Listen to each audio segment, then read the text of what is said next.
Banten 11 Februari 1974, Sugi Nur Raharja yang kini dikenal dengan sapaan Gus Nur mengalirkan kisah panjang sebelum akhirnya memutuskan berdakwah dalam kubur.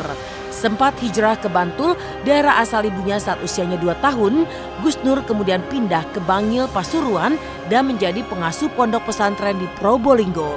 Di daerah inilah dakwah dalam kubur Gus Nur dimulai.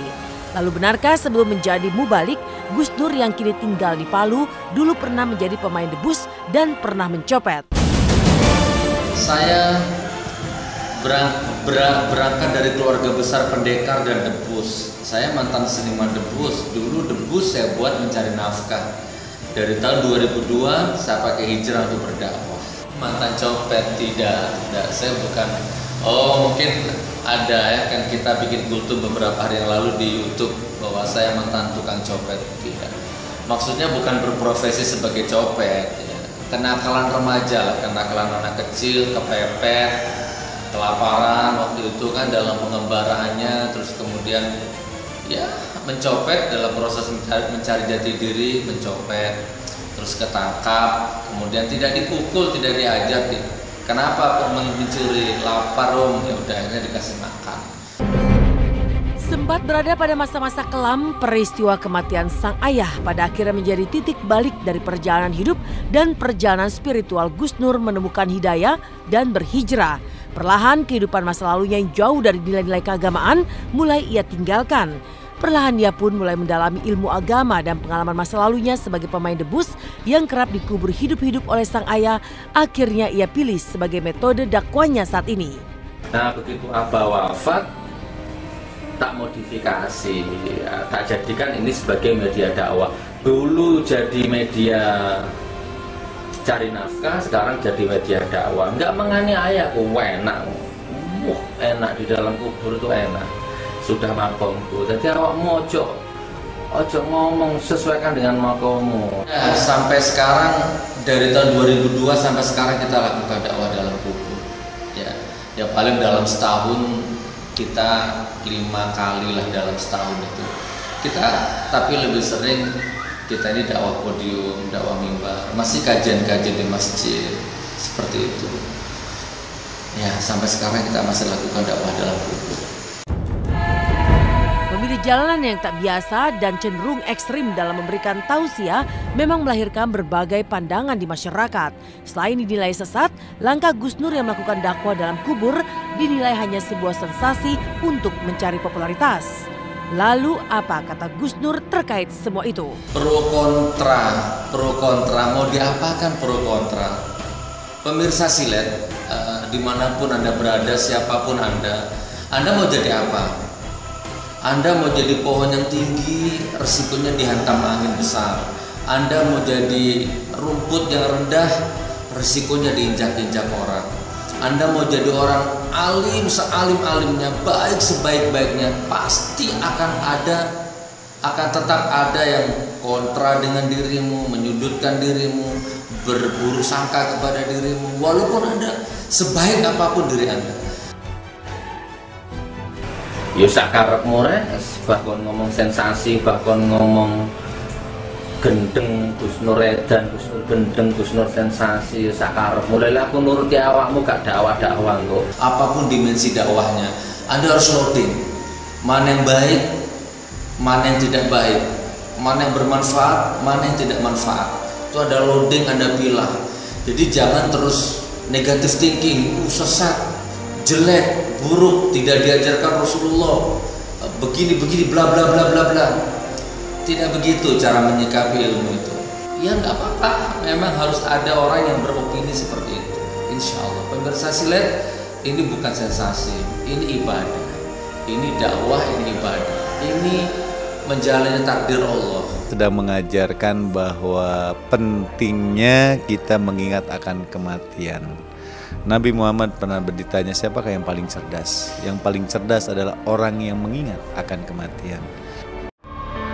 Menjalani dakwah dari dalam kubur, Sugi Nur Raharja atau yang akrab disapa Gus Nur angkat suara. Mengapa Gus Nur memilih dakwah yang tak biasa, yakni dikubur hidup-hidup? Lalu apa yang dialami atau dirasakannya ketika ia dikubur hidup-hidup saat berdakwah? Simak penuturan Gus Nur kepada Silet berikut ini.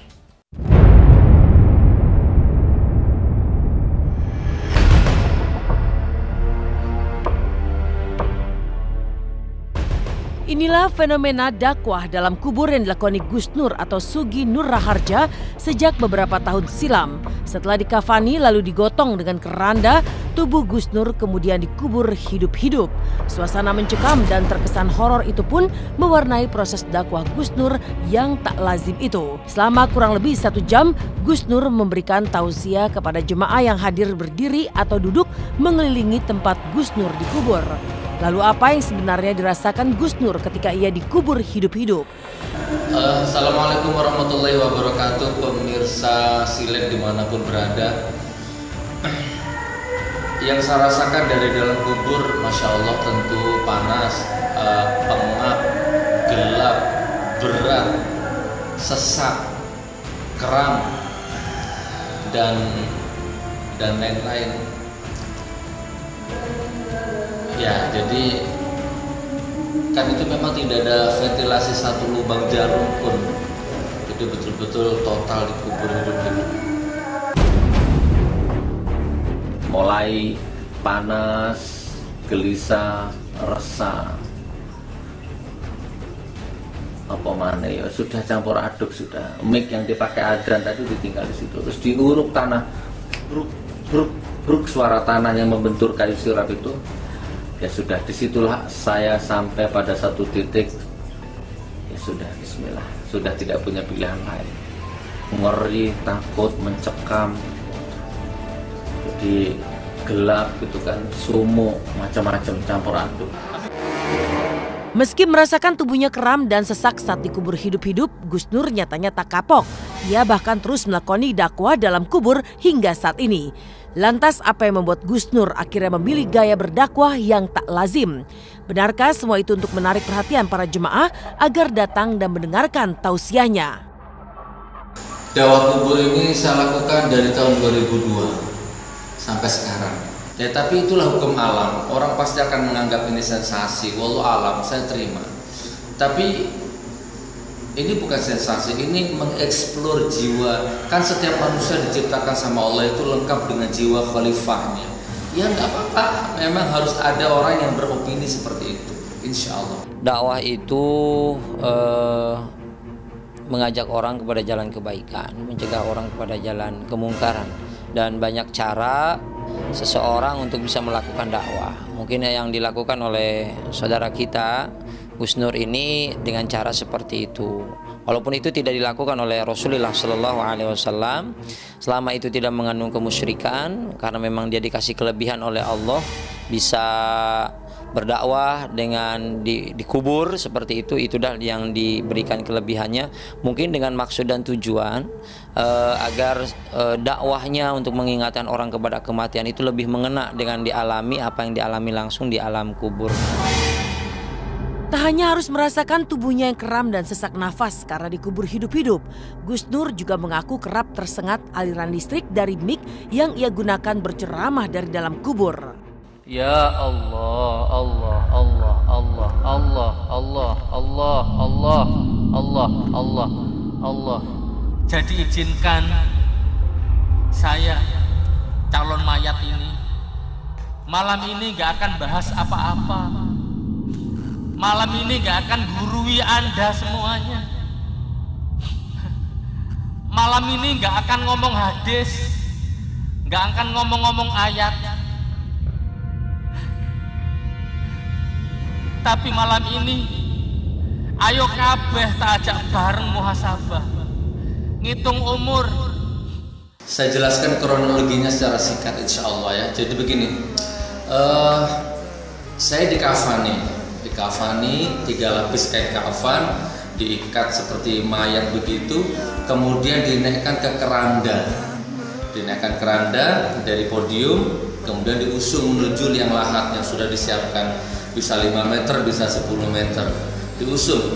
La ilaha illallah, la ilaha illallah, la ilaha illallah Muhammadur Rasulullah gitu. Itu saya sadar, di atas keranda saya sadar.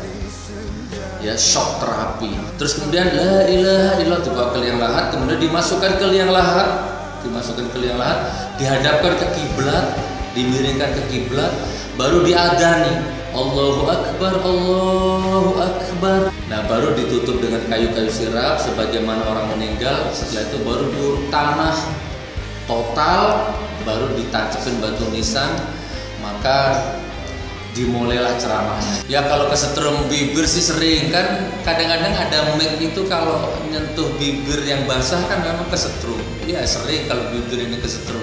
Kan memang mic itu kan dekat, jadi kita raba, terus terlalu nempel kesetrum. Nah, itu biasa seperti itu. Ya ini kan metode dakwah ya. Cara orang berdakwah kan mungkin dengan cara itu menurut beliau cara menyampaikan yang paling tepat dan paling bisa mengena ke hati orang yang mendengarkan gitu.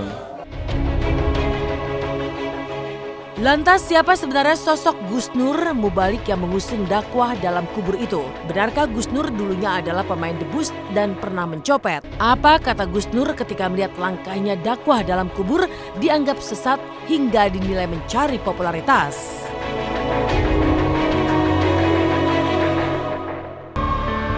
Di balik gaya ceramahnya yang tak lazim, memantik rasa penasaran tentang latar belakang sosok Gus Nur.